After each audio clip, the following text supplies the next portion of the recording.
KJC நேயர்களுக்கு அன்பு வணக்கம். புத்தாண்டு வாழ்த்துக்கள். வருகிற 2026 வருட பலனை பற்றி எல்லா ராசிகளுக்கும் பலன்களை பற்றி என்னால் முடிஞ்ச வரைக்கும் சொல்கிறேன். அதை எல்லாரும் கேட்டு பயனடைமாறு கேட்டுக்கிறேன். இந்த வீடியோவில் நம்ம போகலாம் உள்ள. இப்போது இந்த ஆண்டு ஜனவரி 1ஆம் தேதி 2026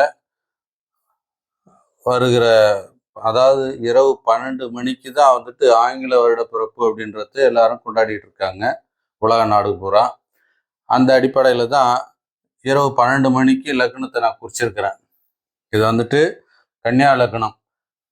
கன்னியா லக்னத்துலேயும் ரோகிணி நட்சத்திரம் ரிஷப ராசிலையும் வந்துட்டு இந்த வருடம் வந்து ஜனனமாகுது.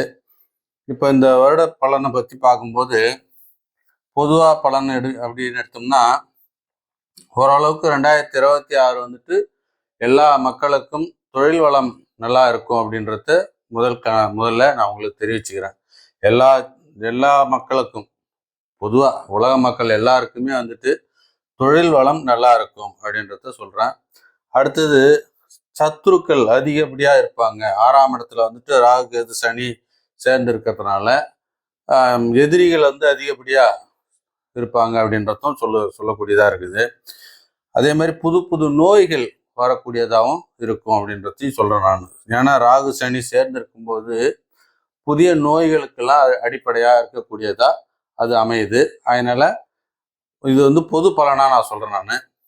இப்போ மேஷராசி அப்படின்னு எடுத்தோம்னா மேஷராசியில் வந்துட்டு அஸ்வினி பரணி கிருத்திகை 1ஆம் பாதம் வரைக்கும் மேஷராசியில் அடங்கும். இந்த மேஷராசிக்காரர்களுக்கு யோகம் நல்லா இருக்கு. பேரு புகழ் கௌரவம் இதெல்லாம் வந்து வரக்கூடியதாக இருக்குது உங்களுக்கு. இதில் வந்துட்டு உங்களுக்கு தொழில் ரீதியாக இருக்கிறவங்களுக்கு தொழில் ரீதியாக மேம்பட்ட ஒரு பதவி உயர்வுகள் கிடைக்கிறதுக்கான வாய்ப்புகள் இருக்குது. அதே மாதிரி செய்தொழிலில் வந்துட்டு மேம்பட்டு அதில் வந்துட்டு பேர் புகழெல்லாம் கிடைக்கிறதுக்கு வாய்ப்பு இருக்குது. அடுத்தது எடுத்தோம்னா 2ஆம் இடத்துல சந்திரன் இருக்கிறதுனால உங்களுடைய வாக்குவன்மை நல்லா இருக்கும். உங்கள் ஜாதகத்தில் மேஷராசியில் வந்துட்டு பிறந்தவங்களுக்கு 2ஆம் இடத்துல சந்திரன் இருக்கும்போது உங்களுக்கு வாக்குவன்மை நல்லா இருக்கும். குடும்பம் வந்து சிறந்து விளங்கக்கூடியதாக இருக்கும். குடும்பத்தில் வந்து சுப நிகழ்ச்சிகள் கூடி வரும் அப்படின்னு சொல்லக்கூடியதாக இருக்குது. அதே மாதிரி 5ஆம் இடத்துல வந்து கேது இருக்கிறதுனால பிள்ளைகளால் ஒரு சில சின்ன மன வருத்தங்கள் வரக்கூடியதாக இருக்கும். இல்லை நோய்வாய்ப்படக்கூடியதாக இருக்கலாம். இல்லை அடுத்து வந்துட்டு உங்களுக்கு தந்தை வழி விகல்பங்கள் ஏற்படுறதுக்கான வாய்ப்பு உண்டு. அடுத்தது பார்த்தீங்கன்னா 9ஆம் இடத்துல வந்துட்டு சூரியன் புதன் சுக்கிரன் செவ்வாய் இப்படி 4 கிரகங்கள் வந்து கூட்டு கிரகமாக இருக்குது.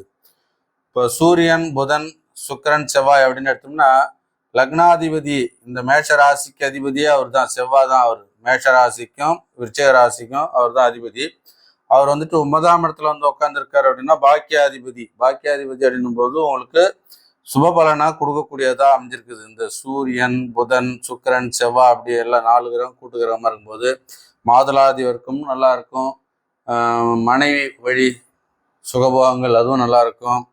தந்தை வழியாக ஒரு சில நன்மைகள் கிடைக்கிறதுக்கும் வாய்ப்பு உண்டு.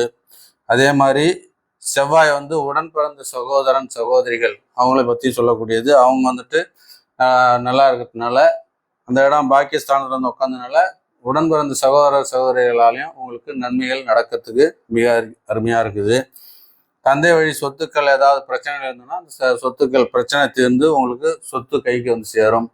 இது நல்லபடியாக இருக்குது. அடுத்தது அதே மாதிரி 11ஆம் இடத்துல வந்துட்டு சனி ராகு சேர்ந்து இருக்கிறது வந்துட்டு 11ஆம் இடம்ன்றது வந்து லாபஸ்தானம் அப்படின்னு சொல்லக்கூடியது. இந்த லாபஸ்தானத்தில் வந்து சனி ராகு சேர்ந்து இருக்குது. இது சனி வந்து ஆட்சி கிரகம். அந்த இடத்துல ராகு மட்டும்தான் வந்துட்டு அவர் இருக்கிற இடத்த அவர் ஆக்கிரமிப்பு பண்ணிக்குவார். சனி கூட சேர்ந்ததுனால விபரீத ராஜயோகம் அப்படி சொல்லக்கூடியதாக இருக்கும். திடீர் யோகத்தை உண்டு பண்ணக்கூடியதாக இருக்கும். 10 ரூபா பொருளை வச்சுருந்துருப்பீங்க, திடீர்னு ஒருத்தர் வந்து 100 ரூபாய்க்கு கேட்கக்கூடியதாக இருக்கலாம். அந்த மாதிரி உங்களுக்கு நற்பலனாக அமையக்கூடியதாக இருக்குது. மேஷராசிக்கு இந்த ஆண்டு சுப பலனாகவே அமையும் அப்படிங்கிறத தெளிவாக தெரிஞ்சுக்கலாம். ரிஷப ராசி. ரிஷப ராசியில வந்துட்டு சந்திரன் வந்து உச்சம் அடைகிறார். இது வந்து ரிஷபராசிக்கு 2ஆம் இடத்துல குரு நல்லா இருக்கார், குடும்பம் நல்லா இருக்கும் 2ஆம் இடம். அதே மாதிரி தொழிலில் வந்து கொஞ்சம் தடைகள் இருக்கிறதுக்கான வாய்ப்புகள் இருக்குது. தொழில் ரீதியாக தடைகள் ஏற்படும். உங்கள் ராசிக்கு கொஞ்சம் தொழிலில் வந்து கொடுக்கல் வாங்கல கொஞ்சம் எச்சரிக்கையாக இருக்கணும். கணக்கு வழக்கெல்லாம் கொஞ்சம் எச்சரிக்கையாக இருக்கணும். அரசாங்க உத்தியோகத்தில் இருக்கிறவங்களா இருந்தாங்கன்னா அவங்க கொஞ்சம் கையெழுத்து போடுறதெல்லாம் கொஞ்சம் எச்சரிக்கையாக கையெழுத்து போடணும். அதிக பாதிப்பு இருக்காது, இருந்தாலும் அந்த 4ஆம் இடத்துல வந்துட்டு கேது உட்காந்துருக்கிறது, தொழில் ஸ்தானத்தில் கேது உட்காந்துருக்கிறது கொஞ்சம் பாதிப்பை கொடுக்க தான் செய்யும். அதே மாதிரி 8ஆம் இடத்துல வந்துட்டு சூரியன், புதன், சுக்கிரன், செவ்வாய் எல்லாம் சேர்ந்து உட்காந்துருக்கனால அவங்களுக்கு தந்தை வழி விகல்பங்கள் ஏற்படுறதுக்கு வாய்ப்பு உண்டு. அதே மாதிரி மாதுளாதி வர்க்கம், தாய் மாமன் அப்படின்னு சொல்லக்கூடியவங்க, அவங்களால கொஞ்சம் ஒரு சில பாதிப்புகள் கொடுக்கும். மனைவி கூட வந்து கொஞ்சம் அவங்களுக்கு உடல் நலிப்பினி ஏற்படக்கூடியதாக இருக்கும். அக்னி சம்பந்தப்பட்ட நோயினால் பாதிப்புகள் கொடுக்கக்கூடியதாக இருக்கும்.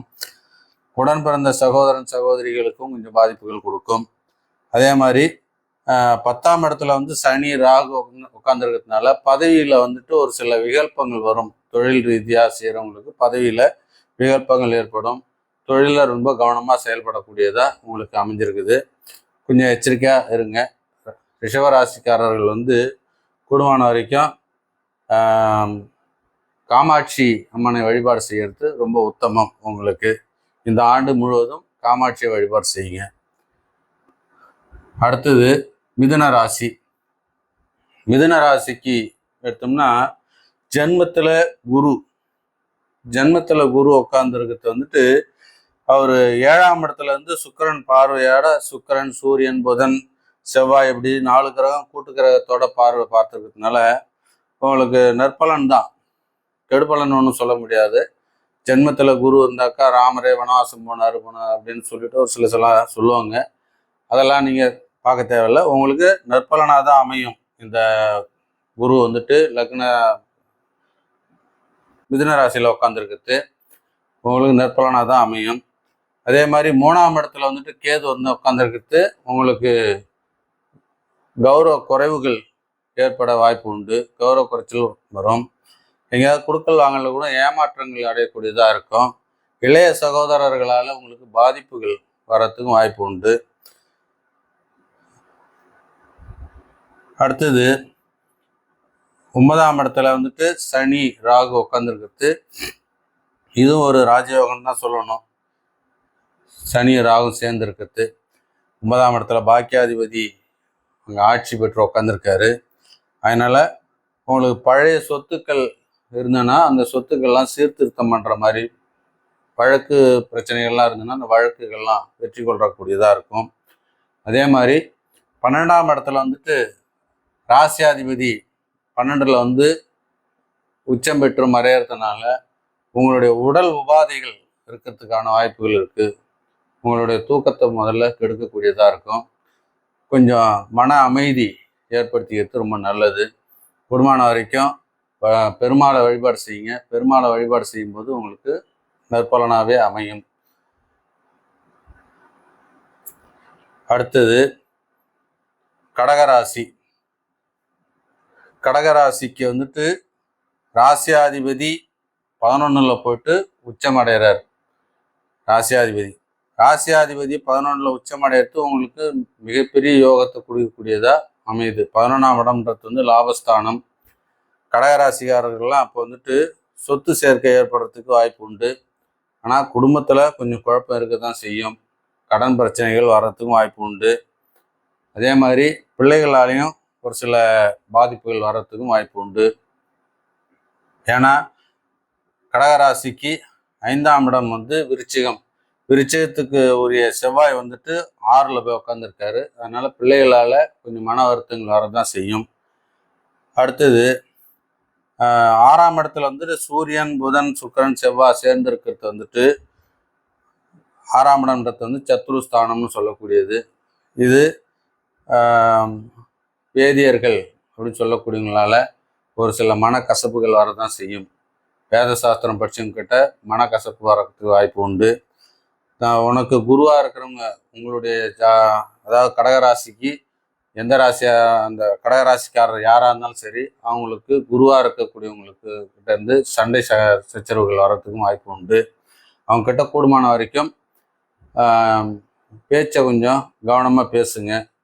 அந்த கடகராசியில் பிறந்தவங்கலாம் 8ஆம் இடத்துல வந்து சனி ராகு உட்காந்துருக்கிறதுனால நோய்வாய்ப்படுறது ரொம்ப அதிகமாக இருக்குது. வண்டி வாகனங்களில் போகும்போது கூட கொஞ்சம் எச்சரிக்கையாக இருங்க. ஏன்னா சனி ராகு சேர்ந்ததுனாலே சூன்யத்தில் ஆகப்பட்டதுன்னு சொல்லக்கூடியதாக சொல்லுவோம். சின்ன ஒரு வண்டியில் போயிட்டே இருந்தோம், ஒரு ஏதோ ஒன்று பிடிச்சி தள்ளின மாதிரி இருக்குது, வண்டிங்க தள்ளி விட்டுடுச்சு அப்படின்னு சொல்கிற மாதிரி அந்த சனி ராகு வந்து காற்று கிரகம்னு சொல்கிறதுனால காற்றுல ஆகப்பட்டு கூட உள்ளே போய் மாட்டி கை கால் இழக்கக்கூடியதாக இருக்கும். கொஞ்சம் எச்சரிக்கையாக இருங்க. அடுத்தது 12ஆம் இடத்துல வந்துட்டு குரு இருக்கிறாரு. 12ல் இருக்கக்கூடிய குரு உங்களுக்கு பாதகத்தை தான் கொடுப்பாரு. அதனால குருத்வேஷம் அப்படின்னு சொல்லக்கூடியதுன்னு சொல்லலாம். இந்த பக்கம் பார்த்தோம்னா குருவும் செவ்வாயும் பார்க்கறது குருமங்கல யோகம்னு சொல்லக்கூடியது. ஆனால் இருக்கக்கூடிய இடம் அப்படின்னு எடுத்தோம்னா 6-12. அப்போ 6-12 அப்படின்னும் போது உங்களுக்கு பாதகத்தை தான் கொடுக்கக்கூடியதாக இருக்கும். அது முதல்ல தெளிவாக தெரிஞ்சுக்கணும். ஆனால் அதே மாதிரி குருவுக்கு 7ல் வந்து சுக்கிரன் இருக்கிறதுனால சுபன் நோக்கும்போது வந்துட்டு நற்பலன் அப்படின்னு சொல்லக்கூடியது. ஆனால் இந்த மாதிரி நற்பலன்லாம் எதுவுமே உங்களுக்கு அமையாது. கொஞ்சம் எச்சரிக்கையாக இருக்கிறது நல்லது. இப்போ சிம்ம ராசிக்கு அப்படின்னு எடுத்தோம்னா ராசியில் வந்து கேது உட்காந்துருக்காரு. 7ஆம் இடத்துல சனி ராகு உட்காந்துருக்காங்க. போன வீடியோவில் கூட சொன்னேன் நான், இந்த கேது சனி ராகு சேர்ந்துருக்கிறதுனால கும்பராசிக்காரர்களும் சிம்ம ராசிக்காரர்களும் ரொம்ப எச்சரிக்கையாக இருக்கணும் அப்படின்னு சொன்னேன்.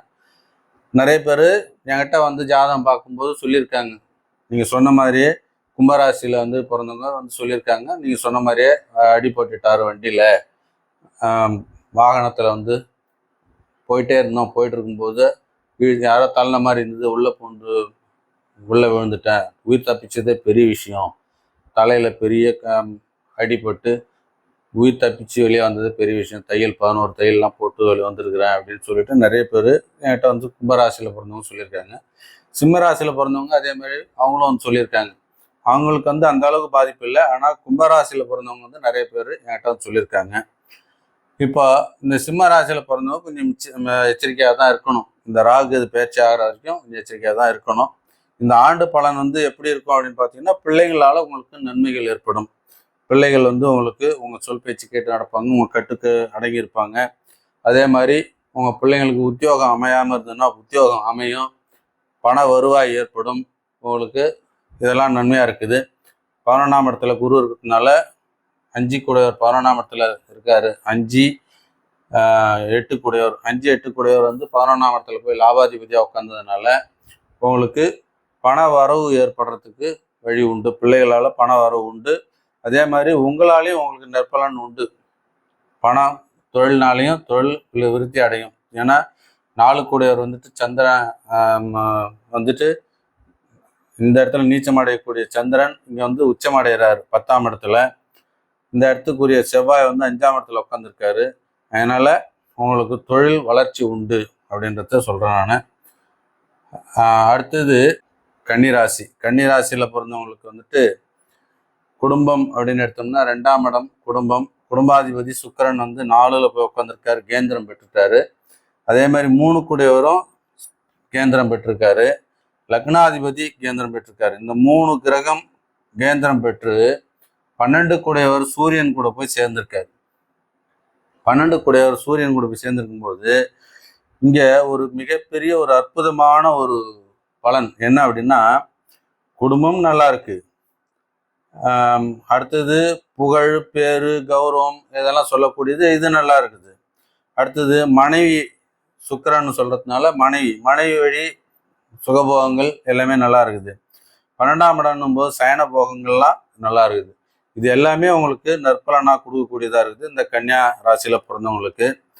6ஆம் இடத்துல வந்து சனி ராகு உட்காந்துருக்கிறதுனால எதிரிகளால் ஒரு சில தடைகள் வர்றதுக்கு வாய்ப்பு உண்டு. எதிர்ப்பு கொஞ்சம் இருக்கத்தான் செய்யும்.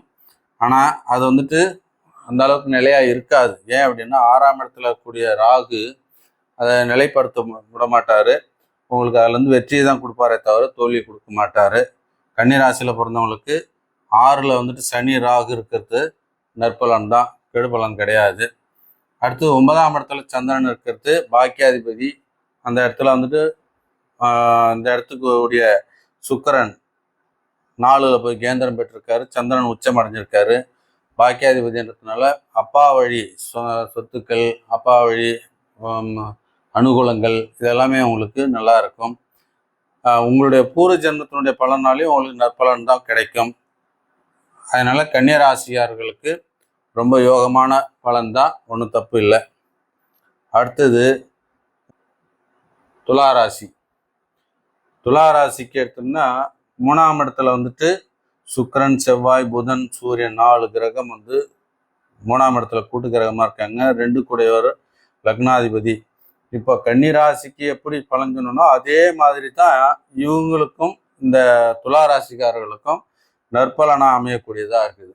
ஆனால் இங்கே ஒரு விஷயம் என்ன அப்படின்னா, இந்த ராசியாதிபதி சுக்கிரன் 3ல் போயிட்டு உட்காந்துருக்கிறது ஒரு மரணத்துக்கு ஒப்பான கண்டத்தை கொடுக்கக்கூடியதாக இருக்கும். ராசியாதிபதி 3ல் போய் உட்கார்ந்ததுனால. ஆனால் குரு பார்த்துருக்காரு, உயிருக்கு ஆபத்து இருக்காது. கொஞ்சம் கண்டத்துல இருந்து தப்பிச்சு வெளியே வந்துடலாம். குடும்பம் நல்லா இருக்கும், குடும்பத்துக்கு ஒன்றும் பிரச்சனை இல்லை. அடுத்தது 12க்குரியவர் வந்துட்டு புதன். அவர் 9க்கும் உரியவராக ஆகிறார். 9, 12க்குரியவர் வந்து புதன் 3ஆம் இடத்துல இருந்து உட்கார்ந்ததுனால உங்களுக்கு வருவாய் இருக்கும். செலவு தகுந்த வருவாய் அதே மாதிரி இருக்கும். 11க்குரியவர் சூரியன் லாபாதிபதி. அவர் அக்னிஸ்தானத்தில் உட்கார்ந்ததுனால பண வருவாய் இருந்தால் கூட அந்த பண வருவாய் வந்துட்டு போதுமானதாக இருக்காது. அதாவது வரவு எட்டுனா செலவு 10னான்ற கதையா மாதிரி 2 ரூபா வந்துன்னா 10 ரூபா செலவு, கையில் இருக்கிறத சேர்த்து இழுத்துன்னு போகக்கூடியதாக தான் இருக்கும். அடுத்தது துளாராசிக்கு 5ஆம் இடத்துல சனி ராகு உட்காந்துருக்கிறது பிள்ளைகளாலையும் கொஞ்சம் பாதிப்புகள் கொடுக்க தான் செய்யும். பிள்ளைங்களுடைய மனநிலை பாதிக்கலாம், அல்லது வந்து பிள்ளைகளுக்கு வேலை இல்லாமல் இருக்கலாம், இல்லை பிள்ளைங்களுக்கு வந்துட்டு திருமண யோகங்கள் அதெல்லாம் நடத்தணும்னு நினைக்கிறவங்க அது செய்ய முடியலையே அப்படின்ற ஒரு மன வேக்காடு இருக்கலாம். இந்த மாதிரி சனி ராகு இந்த 5ஆம் இடத்துல சேர்ந்துருக்கிறதுனால பிள்ளைங்களுடைய எதிர்காலம் கொஞ்சம் கேள்விக்குறியாக இருக்கிற மாதிரி இருக்குது. அடுத்தது 6ஆம் இடத்துக்குரியவர் வந்து குரு நல்லா இருக்காரு, அது ஒன்றும் தப்பு இல்லை. அடுத்தது 8ஆம் இடத்துல சந்திரன் இருக்கிறது உங்களுக்கு உடல் சார்ந்த நோய்கள் இருக்கிறதுக்கு வாய்ப்பு உண்டு. நீர் சம்பந்தப்பட்ட நோய்கள் வரலாம். கூடுமான வரைக்கும் வெளியில் போகும்போது வரும்போது கொஞ்சம் நீர், அதாவது பானங்கள் குடிக்கிறது, குளிர்பானங்கள் சாப்பிட்றது, அந்த மாதிரி விஷயம்லாம் கொஞ்சம் தவிர்த்துறது நல்லது. அந்த மாதிரி இருந்தீங்கன்னாக்கா உங்களுக்கு அந்த நீர் சம்மந்தப்பட்ட நோய்கள், இருதயம் சம்மந்தப்பட்ட நோய்கள்லாம் இருக்காது. அதை கொஞ்சம் பார்த்துங்க. அடுத்தது துளாராசிக்கு 9ஆம் இடத்துல குரு இருக்கிறது உங்களுக்கு நல்ல யோகம்தான். அதில் வந்துட்டு பாக்கியாதிபதி ஆகிறதுனால உங்களுக்கு நற்பலனாக கொடுக்கக்கூடியதாக அந்த குரு இருக்கார். தொழில் இல்லாதவங்களுக்கு தொழில் கூடி வர்றதுக்கு வாய்ப்பு உண்டு. புதிய தொழில்கள் தொடங்கலாம். அதெல்லாம் அவங்களுக்கு நல்லா இருக்கு. துளாராசிக்கு இந்த ஆண்டு ஒரு சிறப்பு பலனாக தான் இருக்குது. அடுத்தது விருச்சிக ராசி. விருச்சிக ராசி அப்படின்னு எடுக்கும்போது ராசியாதிபதி செவ்வாய் 2ல் போய் உட்காந்துருக்கார். இது தனுசு ராசி 9ஆம் இடம், காலபுருஷன் 9ஆம் இடம் அப்படிங்கிறதுனால குடும்பம் நல்லா இருக்கும். குடும்பத்தில் வந்துட்டு சுபீட்சம் நடக்கும், சுகபோகங்கள் உண்டாகும். குடும்பத்தில் உள்ளவங்க எல்லாருமே உங்களுடைய சொல் பேச்சு கேட்டு கட்டுப்பட்டு நடக்கக்கூடியவங்களா இருப்பாங்க. உங்களுடைய வார்த்தைக்கு மதிப்பு மரியாதை கிடைக்கும். அதே மாதிரி 4ஆம் இடத்துல சனி ராகு உட்காந்துருக்கிறதுனால உங்களுடைய உடல் பார்த்துக்க வேண்டியது ரொம்ப மிக மிக அவசியம். உங்களுடைய உடலை வந்துட்டு ரொம்ப கவனமாக பார்த்துக்கணும். மருத்துவ செலவுகள் வர்றதுக்கு நிறைய வாய்ப்புகள் உண்டு. இந்த லக்னத்தை சந்திரன் பார்க்கறதுனால, இந்த விருச்சிக ராசியை சந்திரன் பார்க்கறதுனால ஓரளவுக்கு மன ரீதியான பாதிப்புகள் தான் இருக்குமே தவிர, கூடுமான வரைக்கும் மனசை கொஞ்சம் தெளிவாக வச்சுங்க. உங்களுக்கு ஒன்றும் கிடையாது, நல்லா இருப்பீங்க. அது முதல்ல மனசில் தெளிவாக வச்சுங்க. அந்த மனசு தெளிவு இருந்தனாலே நோய் உங்களை விட்டு ஓடிவிடும். நோய் குணமாச்சான்னு தான் கேட்பாங்க. நோய் நல்லா ஆயிடுச்சா அப்படின்னு சொல்ல மாட்டாங்க. நோய் குணமாயிடுச்சா அப்படின்னு சொல்லி கேட்பாங்க. அப்போ குணத்துக்கும் மனசுக்கும் சம்பந்தம் உண்டு. அப்போ மனம்ங்கிறது சந்திரன், குணம்ன்றது 4 கூடையவர். அந்த இடத்துல ராகு சனி சேர்ந்து இருக்கிறதுனால உங்களுக்கு அந்த மனசுக்கும் உடலுக்கும் சம்மந்தப்பட்டு இருக்கிறதுனால மனசை முதல்ல தெளிவாக வச்சுங்க. எதாக இருந்தாலும் பார்த்துக்கலாம் அப்படின்ற மாதிரி ஒரு நிலைக்கு வரணும். அந்த மாதிரி வந்துட்டீங்க அப்படின்னா உங்களை எந்த நோயும் எதுவும் கிட்ட நெருங்காது. இது மிக கவனமாக பார்த்துங்க. அதே மாதிரி ராசிக்கு 8ல் குரு உட்காந்துருக்காரு. 8ல் குரு உட்கார்றது உங்களுக்கு உங்கள் ராசிக்கு 8ஆம் இடத்துல குரு இருக்கிறது பதவியில் கொஞ்சம், அதாவது தொழிலில் கொஞ்சம் மிக கவனம் தேவை. ஏன்னா தொழில் ரீதியான பிரச்சனைகள் தான் வரும். 8ஆம் இடத்துல இருக்கக்கூடிய குரு, 8ல் குரு இருந்தனாக்கா வாலி வதமானது அப்படின்னு சொல்லுவாங்க. அதனால் நீங்கள் பணம், அதாவது விலை மதிப்பான ஒரு பொருளை நீங்கள் கையாளுறீங்க அப்படின்னா, இந்த நான் ஒரு மிகப்பெரிய ஒரு பொறுப்பில் இருக்கிறேன் அப்படின்னு நினைக்கிறீங்க அப்படின்னா, அந்த மாதிரி பொறுப்பில் இருக்கிறவங்க கையெழுத்து கொள்ளும்போது கொஞ்சம் எச்சரிக்கையாக இருக்கணும். அந்த கையெழுத்து உங்களுடைய தலையெழுத்தை மாற்றக்கூடியதாக இருக்கும். அதே மாதிரி விலை மதிப்பான பொருள், தங்கம், பணம் சம்மந்தப்பட்ட பொருள்லாம் கையாளக்கூடியவங்க மிக எச்சரிக்கையாக செயல்படுத்தணும். அவங்கெல்லாம் விட்டுட்டாங்க அப்படின்னா கடைசியில் வேறு மாதிரி தப்பான ஒரு செயலுக்கு போகிற மாதிரி ஆகிடும். அதனால் நீங்கள் இந்த தொழில் செய்யக்கூடிய இடத்துல ரொம்ப எச்சரிக்கையாக செயல்படணும். விருச்சிக ராசிக்கு கூடுமான வரைக்கும் நற்பலன் தான். தொழிலில் மட்டும் கொஞ்சம் கவனமாக செயல்படணும். தொழிலுக்கு அதிபதியாக இருக்கக்கூடிய சுக்கிரன் வெள்ளிக்கிழமை தோறும் சுக்கிரனை போய் வழிபாடு செய்கிறது உங்களுக்கு ரொம்ப நன்மையை செய்யும். விருச்சிக ராசியில் பிறந்தவங்க வெள்ளிக்கிழமையில் சுக்கிரன் வழிபாடு செய்கிறது ரொம்ப உத்தமம். அடுத்தது தனுசு ராசி. தனுசு ராசியில் பிறந்தவங்க ராசியிலே சூரியன், புதன், சுக்கிரன், செவ்வாய் எல்லாம் கூட்டுக்கிரகமாக இருக்கிறாங்க. அதை குரு பார்க்குறார்.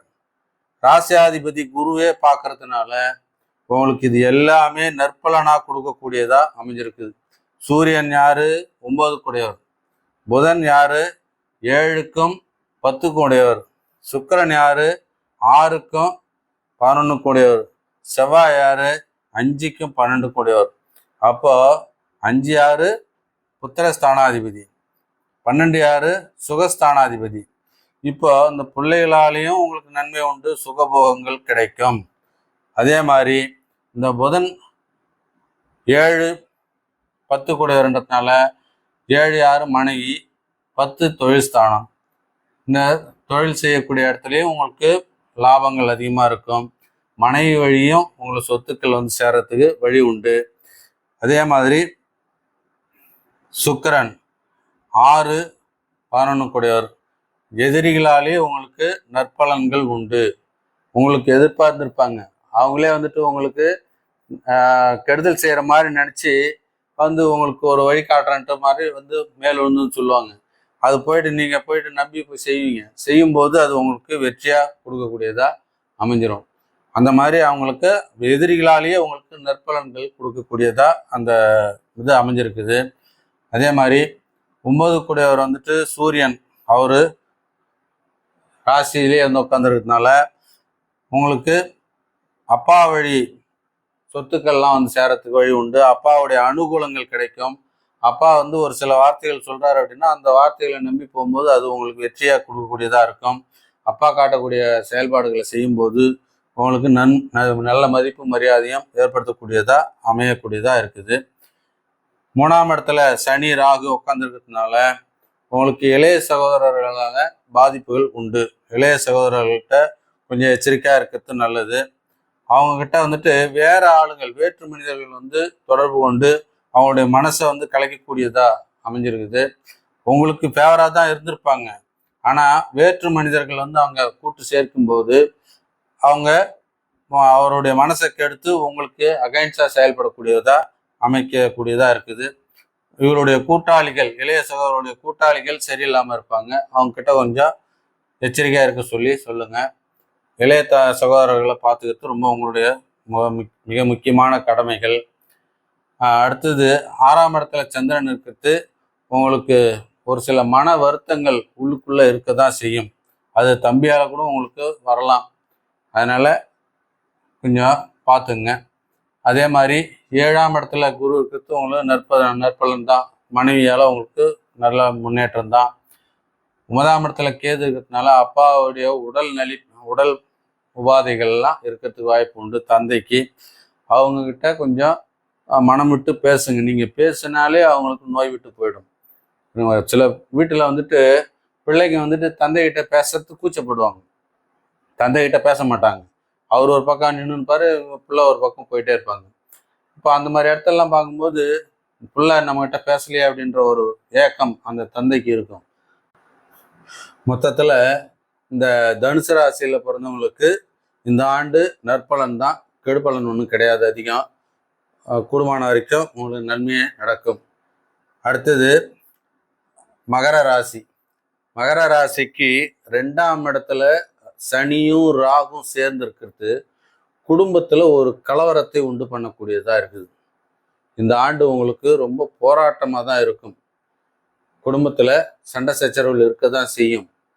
அது குடும்பம்னு சொல்லும்போது பிள்ளைகள், மனைவி, அண்ணன், தம்பி, அக்கா, தங்கச்சி, இப்படி தந்தை, தாய், இப்படி எல்லாத்தையும் சேர்த்தது தான் ஒரு குடும்பம்ன்றது. இப்போ இந்த குடும்பஸ்தானத்தில் சனி ராகு சேர்ந்து இருக்கிறது. லக்னாதிபதி சனி அந்த வீட்டில் ராகு எது சம்மந்தப்பட்டிருக்கிறது உங்களுக்கு குடும்பத்தில் ஒரு போராட்டத்தை தான் கொடுக்கும். ஒரு ராகு, அதாவது ஒரு பாம்பு இருந்தால் படையும் நடுங்கும்னு சொல்லுவாங்க. அப்போது குடும்பஸ்தானத்தில் வந்துட்டு ஒரு ராகுன்றது வந்து பாம்பு. அந்த ராகு வந்து உட்காந்துருக்கிறது எப்படி விளைவிக்கும்னு சொல்ல முடியாது. அந்த குடும்பத்தில் எப்படி ஒரு போராட்டத்தை உண்டு பண்ணுன்னு சொல்ல முடியாது. அந்த போராட்டம் வந்து உங்களுக்கு தலைவலியாக இருக்கக்கூடியதாக இருக்கும். ரொம்ப பாதிப்புகளை கொடுக்குற மாதிரி இருக்கும். கொஞ்சம் எச்சரிக்கையாக வார்த்தைகள் வெளியே விடும்போது கூட கொஞ்சம் எச்சரிக்கையாக பேசுங்க. இதெல்லாம் வந்து உங்களுக்கு ரொம்ப நன்மையை பயக்கக்கூடியதாக இருக்கும். கூடுமான வரைக்கும் காளியை வழிபாடு செய்யறது நல்லது. ஞாயிற்றுக்கிழமையில் காளியை போயிட்டு வழிபாடு செய்யுங்க. உங்கள் குடும்பத்துக்கு ஏற்பட்ட பிரச்சனைகள்லாம் தீரக்கூடியதாக அமையும். இப்போ அதே மாதிரி இந்த மகர லக்னத்துக்கு 5ஆம் இடத்துல சந்திரன் இருக்கிறது. 5ஆம் இடத்துல சந்திரன் இருக்கிறது வந்து பிள்ளைகளால் உங்களுக்கு நன்மதிப்பு மரியாதைகள் தான் கொடுக்கும். பிள்ளைங்களுடைய முன்னேற்றங்கள் நல்லா இருக்கும். உயர்கல்விகள் உங்களுக்கு நல்லா இருக்கும். மேம்பட்ட கல்விகள் போகிறதுக்கு நல்லா இருக்கும். அதே மாதிரி 6ஆம் இடத்துல குரு இருக்கிறது உங்களுக்கு எதிர்ப்புகள் இருந்தால் கூட வலுக்காது. எதிரிகள் இருந்தால் கூட அது வந்து உங்களுக்கு வலு பெறாது. அது உங்களுக்கு கூடுமான வரைக்கும் சாதகமாக அமையக்கூடியதாக தான் இருக்கும். அடுத்தது 8ஆம் இடத்துல கேது இருக்கிறது உங்களுடைய ஆயுளில் வந்து கொஞ்சம் கவனத்தை செலுத்தணும். உடல் ரீதியான பிரச்சனைகள் வர்றதுக்கு வாய்ப்பு உண்டு. இது கூடுமான வரைக்கும் இருதய சம்பந்தப்பட்டதாக இருக்கக்கூடியதாக இருக்கும். அது மருத்துவ செலவுகள் கூட வர்றதுக்கு வாய்ப்பு உண்டு. அடுத்தது 12ஆம் இடத்துல சூரியன், புதன், செவ்வாய், சுக்கிரன் சேர்ந்து இருக்கிறது. இது வந்து உங்களுக்கு 12ஆம் இடம்ன்றது வந்துட்டு இது மறைவிட ஸ்தானம். இந்த லக்னத்து இந்த ராசிக்கு மறைவிட ஸ்தானம்ன்றதுனால இது எல்லாமே பலன் வந்து குறைக்க தான் செய்யும். உங்களுக்கு கூடுமான வரைக்கும் மகர ராசிக்காரருக்கும் கும்பராசிக்காரர்களுக்கும் இதே பலன் தான் வரும். இந்த நான் சொன்ன பலன் அப்படியே 2 ராசிக்காரர்களுக்கும் அப்படி தான் வரும். கொஞ்சம் கவனமாக இருக்கணும். வண்டி வாகனங்களில் போகிறதும் சரி, இல்லை வந்துட்டு வெளியில் மக்கள்கிட்ட தொடர்பு கொள்றதும் சரி, குடும்பத்தில் பிள்ளைகள்கிட்டையோ மனைவிக்கிட்டேயோ இல்லை வந்துட்டு அப்பா அம்மாக்கிட்டையோ பேசும்போது கொஞ்சம் எச்சரிக்கையாக பேசுங்க. பேச்சுவார்த்தையெல்லாம் கொஞ்சம் எச்சரிக்கையாக இருக்கணும். இந்த கும்பராசிக்காரர்களுக்கும் மகர ராசிக்காரர்களுக்கும் ஒரே மாதிரியான பலன் தான். இப்போ நான் சொன்ன பலன் அப்படியே தான் நடக்கும் ரெண்டு பேருக்குமே. கூடுமான வரைக்கும் காளியை வழிபாடு செய்யறது ரொம்ப உத்தமம். காளியை ஞாயிற்றுக்கிழமை தோறும் வழிபாடு செய்யுங்க, உங்களுக்கு நல்லது. மீன ராசிக்கு வந்துட்டு 4ஆம் இடத்துல குரு இருக்கிறது மிகப்பெரிய யோகம்தான். கேந்திர யோகம்னு சொல்லுவாங்க. இந்த குரு 4ஆம் இடத்துல இருக்கிறது தொழில் ரீதியாக உங்களுக்கு நல்ல மதிப்பு மரியாதைகளை ஏற்படுத்தும், பூமி சேர்க்கை ஏற்படுத்தும். மண்ணு வாங்க முடியலையே அப்படின்னு இருந்தவங்க மண்ணு வாங்கக்கூடிய யோகத்தை ஏற்படுத்தும். 3ஆம் இடத்துல சந்திரன் உச்சம் பெறதுனால உங்களுக்கு பேரு புகழ் கௌரவம் இதெல்லாம் ஏற்படுத்தி கொடுக்கும். அதே மாதிரி 6ஆம் இடத்துல கேது இருக்கிறது எதிரிகளுடைய தொல்லைகள் உங்களை விட்டு விலகிடும். எதிரிகள் வந்து உங்களை விட்டு விலகி செல்லக்கூடியவங்களா இருப்பாங்க. உங்கள் கூடவே இருந்து கழுத்தறுத்தவங்களாம் வந்துட்டு இப்போ உன்னை விட்டு விலகி பிரிஞ்சிடுவாங்க. 10ஆம் இடத்துல சூரியன் புதன் சுக்கிரன் செவ்வாய் சேர்ந்து இருக்கிறது உங்களுக்கு தொழில் வளர்ச்சி ஏற்படுத்தி கொடுக்கும். அதே மாதிரி 2க்கும் 9 கூடையவர் செவ்வாய், அந்த 2 9 கூடையவர் செவ்வாய் வந்துட்டு 10ஆம் இடத்துல வந்து உட்காந்துருக்கும் போது குடும்பம் செழிப்பாக வளர்ச்சி அடையக்கூடியதாக இருக்கும். தந்தை வழி சொத்துக்களும் வந்து உனக்கு சேரக்கூடியதாக இருக்கும். பாக்கியாதிபதின்றதுனால அந்த செவ்வாய் யோகத்தை உண்டு பண்ணுவார். உங்களுக்கு இந்த பூமி சேர்க்கை ரொம்ப எதிர்பார்க்காத அளவுக்கு நல்ல முன்னேற்றத்தை கொடுக்கக்கூடியதாக இருக்கும். பூமி சேர்க்கை 4க்கும் 7க்குடைய ஒரு புதன், அவர் கலஸ்தர ஸ்தானாதிபதியாகவும் மாறுறாரு. அவர் அந்த கலஸ்தர ஸ்தானாதிபதி கலஸ்தர காரகன் 2 பேரும் சேர்ந்து அங்கே உட்காந்துருக்கும் போது இந்த புதனும் சுக்கிரனையும் சேர்க்கை ஏற்படுத்துறதுனால உங்களுக்கு நல்ல முன்னேற்றம், நல்ல திருமணம் தடை இருக்கிறவங்க திருமணம் கூடி வரும், மனைவி வழி சொத்துக்கள் வந்து சேரும். இப்படி நற்பலனாக உங்களுக்கு எல்லாமே சொல்லலாம். அடுத்தது 12ஆம் இடத்துல சனி ராகு உட்காந்துருக்கிறது கெட்டவன் கெட்டிடில் கிட்டிடும் ராஜயோகம்னு சொல்லுவாங்க இல்லையா. அந்த கெடக்கூடிய கிரகம் சனியும் ராகும் வந்து கெட்ட கிரகம் அப்படி சொல்லக்கூடியது. அவங்க இந்த ஜாதகருக்கு இது கெட்ட கிரகம். இதே சனி ராகு வந்துட்டு உங்களுக்கு நற்பலனை கொடுக்கக்கூடியது ராசியெல்லாம் இருக்கு. இப்போ இந்த மீன ராசிக்கு எடுத்தோம்னாக்கா சனியும் ராகும் பாவ கிரகங்களா அமையுது. அப்போ இந்த பாவ கிரகங்கள் வந்துட்டு 12ஆம் இடத்துல இருந்து உட்காரத்துனால உங்களுக்கு ராஜயோகமான நேரம் தான் அப்படின்னு சொல்லணும். உங்களுக்கு சொத்து சேர்க்கை உண்டு, தொழில் வளர்ச்சி உண்டு, பிள்ளைகளால் முன்னேற்றங்கள் உண்டு. இது எல்லாமே உங்களுக்கு நற்பலனாக தான் இருக்குது. எதிரிகளால் இருந்த தொல்லைகள்லாம் தீரக்கூடியதாக இருக்குது. மற்றபடி உங்களுக்கு எல்லாமே நல்லா இருக்குது. இந்த ஆண்டு மீனராசிக்கு ரொம்ப அற்புதமான பலன் தான், தப்பு இல்லை. நன்றி, வணக்கம்.